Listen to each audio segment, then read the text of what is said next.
ఓం శ్రీ గురుభ్యో నమః. శ్రీ భాగవత కృష్ణదేశికేంద్రుల వారి శుద్ధ నిర్గుణ తత్వ కందార్థములు. పునరుక్తి కలిగియుండిన విని కోపము చేయవలదు, వేడుకొనియదన్ వినువారు దూరపర్ధము గన్నవలె దగ్గరనటంచు గల్పించినాను. తెలియక కాది గ్రంథములోను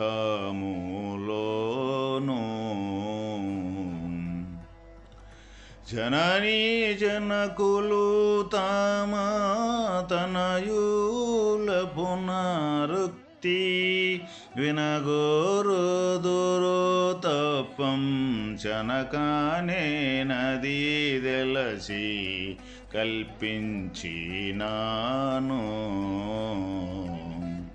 తెలియక కాది గ్రంథములోను.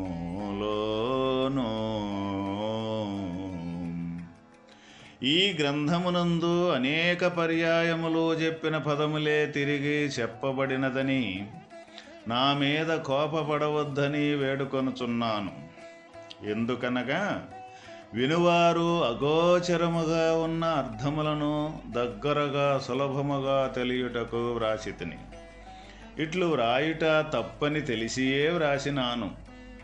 ఎందుకంటే లోకములో తల్లిదండ్రులు తమ చిన్న బిడ్డలు వచ్చిరాని మాటలు పలు పర్యాయములు పలికినప్పటికీ వారి అర్థము గ్రహించి ఆనందించెదరు.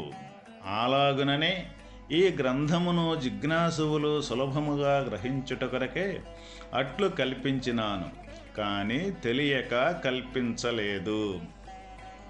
ఇక్కడ ఈ గ్రంథములో అనేక పర్యాయములు అంటే అనేక సార్లు వచ్చిన పదాలే మళ్ళీ తిరిగి రావటం అనేది జరుగుతూ ఉన్నది. ఏంది ఈ పదాలే మళ్ళీ చెబుతూ ఉన్నారు అని కొంతమందికి విసుగుదల రావటం కానీ, కొంతమందికి ఈ చెప్పిందే చెప్పటమేనా ఇంకా వేరే ఏమన్నా ఉన్నదని కోపపడటం కానీ ఇవన్నీ జరుగుతూ ఉంటుంటాయి అన్నమాట. అయితే చెప్పిన పదాలే మళ్ళీ చెప్పటం యొక్క కారణం ఏంటిదంటే అది తెలియక కాదు. ఈ పదాలు వచ్చినాయి అని మళ్ళీ కూడా ఆ పదాలనే వాడటం అనేది తెలియక కాదు. ఎందుకు తెలియక కాదు అంటే అయితే ఉండయో వాస్తవమైన ఈ భగవంతుని యొక్క తత్వం ఏదైతే ఉన్నదో, ఈ తత్వం అనేది మనం ఎన్నిసార్లు చదివినా ఎన్నిసార్లు వినినా అది మనకి సంపూర్ణమైన అనుభవపూర్వకంగా మనకి వచ్చినప్పుడే, అనుభవానికి వచ్చినప్పుడే అది వాస్తవం తత్వం ఇట్టిదని మనకే దృఢపడటం జరుగుద్దన్నమాట. అందాక ఒకే పదాన్ని ఎన్ని పర్యాయాలు వచ్చినప్పటికీ కూడా అది జ్ఞానం ద్వారా తెలుసుకోవటమే జరుగుతూ ఉంటుంది, కానీ అది విజ్ఞానంగా మారటం అంటూ జరగదు. మనకి ఎప్పుడైతే విజ్ఞానంగా మారిందో అప్పుడే వాస్తవంగా మనం తెలుసుకోవటం జరుగుద్దన్నమాట. ఇది తత్వం ఇట్టిది అని మనకి అప్పుడు మనకు అనుభవపూర్వకంగా రావటం జరుగుద్ది. అటువంటి అనుభవం వచ్చిందాక ఒకే పదాన్ని ఎన్నిసార్లు మనకు చెప్పినప్పటికీ కూడా, మనం ఎన్నిసార్లు వినినప్పటికీ కూడా అనుభవం అనేది రానంతసేపు అది మనకే దూరంగానే ఉంటుంది. ఇది వాస్తవమైన అనుభవ వేదాంతమే కానీ, అనుభవముతో కూడుకున్న ఆత్మవిద్యే కానీ, ఇది చెప్పుకొని వినిన్న దాన్ని గుర్తుపెట్టుకొని ఉండి మరలా మర్చిపోయే విద్య మట్టికి కానే కాదు. అందువల్ల అటువంటి అనుభవపూర్వకంగా మనకి ఈ తత్వబోధ అనేది మనకి దృఢపడిందాక పెద్దలు మహాత్ములు మనకి ఒకే పదాన్ని ఒకే విషయాన్ని పదే పదే పదే పదే ఎన్నిసార్లైనా మనకి వాళ్ళు ప్రబోధం చేయటం జరుగుతూ ఉంటుందన్నమాట.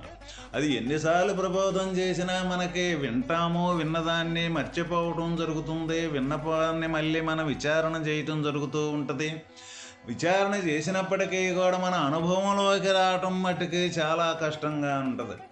ఎందుకు చాలా కష్టంగా ఉంటుంది అంటే, ఏ పదాన్నైతే మనం విన్నామో ఆ విన్నదాన్ని మనం దాన్ని ఆచరణ రూపకములో ఆచరించి అది అనుభవం వచ్చిందాకా అక్కడే నిలబడాలి అంటే మనం నిలబడలేము. ఎందుకు? అంతకుముందు మనకు ఏదైతే వాసనల రూపకములో ఈ ప్రపంచానికి సంబంధించిన విషయాలు ఏవైతే ఉన్నాయో ఆ విషయాలు మొత్తం కూడా మనకి చిత్తములో దృఢపడి ఉండి ఇప్పుడు దీని మీద మనం నిలబెట్టి మనస్సును నిలబెట్టి ఇది ఆచరించి అనుభూతి వచ్చిందాకా రెండోదంటూ ఏది కూడా ఆలోచన చేయకుండా ఉండాలంటే వీలుపడని పని. ఎందుకు అంటే పాత వాసనలు అనేది కర్మ వాసనలు అనేది మన చిత్తములో దృఢపడి ఉండి వాటికి సంబంధించిన విషయాలను తీసుకొచ్చి మనం ముందలు పెట్టడం జరుగుతూ ఉంటుందన్నమాట. అప్పుడు వాటెమ్మటే మనం పోయేటప్పుడు ఇది మళ్ళీ మరుపు చెందటం అనేది జరుగుతూ ఉంటుంటుంది. అందువల్ల ఒకే పదాన్ని పర్యాయాలు పదే పదే పదే అన్నీ ఎన్నోసార్లు ఆ పదాన్నే చెప్పటం అనేది ఎందుకు జరుగుతుంటుందంటే ఆ తీరుగా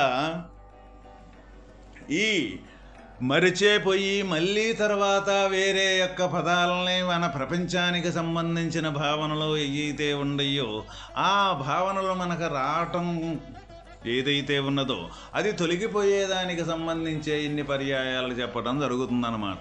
అందువల్లే మనం ఎన్నిసార్లు వినినప్పటికీ వాటిని మనం విసుగించుకోకుండా మనం ఒక పిల్లవాడు వచ్చి రాని మాటలో కానీ అదే పలకని నడిచి నడవని యొక్క తప్పటడుగులు వచ్చిరాని మాటలు మాట్లాడేటప్పుడు తల్లిదండ్రి ఆ పిల్లవాడి యొక్క భావాన్ని ఆ పిల్లవాడి యొక్క అర్థాన్ని ఏ విధంగా వాళ్ళు గమనించి ఈ మాటలను పట్టించుకోకుండా ఆ పదాలను పట్టించుకోకుండా ఆ అర్థాన్ని గమనించి ఆ పిల్లవాడి మాటలకి ఏ తీరుగా సంతోషపడుతూ ఉంటారో అదేవిధంగా ఇందులో ఎన్నిసార్లు ఒకే పదం ఎన్నిసార్లు వచ్చినప్పటికీ కూడా పదాలని పట్టుకోకుండా అన్నిసార్లు మాట్లాడుతున్నారు అని అనుకోకుండా ప్రతి ఒక్కరము కూడా మన సాధన యొక్క విధానం అనేది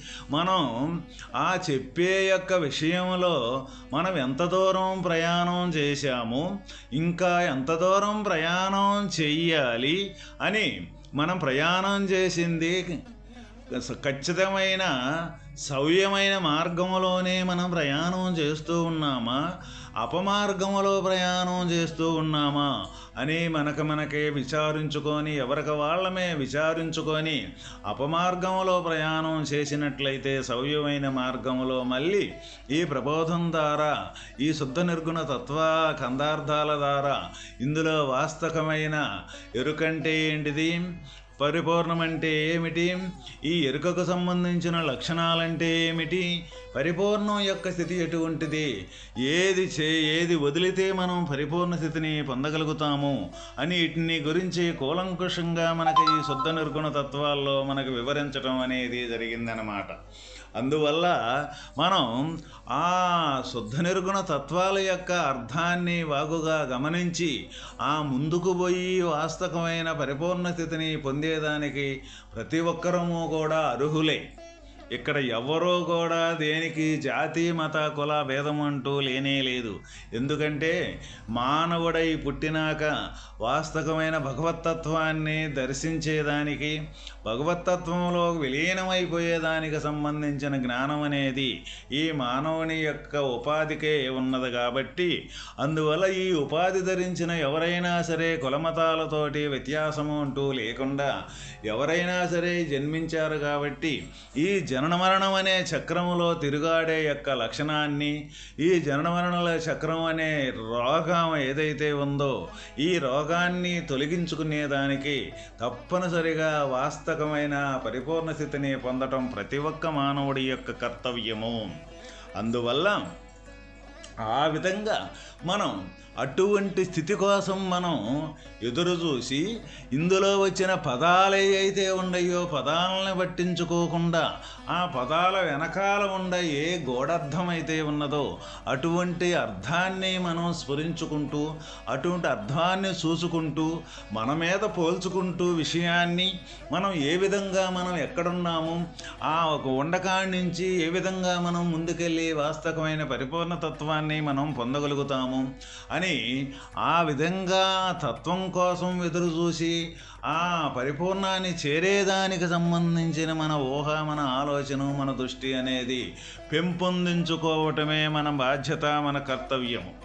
కాబట్టి ప్రతి ఒక్కరూ కూడా మానవ జన్మ ధరించినందుకు తప్పనిసరిగా ఈ శుద్ధ నిర్గుణ తత్వకందార్థాలు అనేది బాగుగా విని విచారణ చేసి మనము కూడా ఏది వదిలితే ఆ పరిపూర్ణతత్వాన్ని పొందుతామో అది తప్పనిసరిగా వదలాల్సింది వదిలితే ఉన్నది పరిపూర్ణం అక్కడే ఉన్నది. అది పెద్దల ద్వారా ఆ పెద్దలో అనుభవం ఏ పద్ధతిలో వాళ్ళు అనుభవించి ఎటువంటి సాధన ద్వారా లేనిదాన్ని వదిలి ఉన్నదాన్ని దర్శించారో మనం కూడా అదేవిధంగా ప్రయాణం చేస్తే తప్ప మనకు దొరుకుద్దు కానీ లేకపోతే ఇంకొకటి కానే కాదు. ఓం తత్సత్.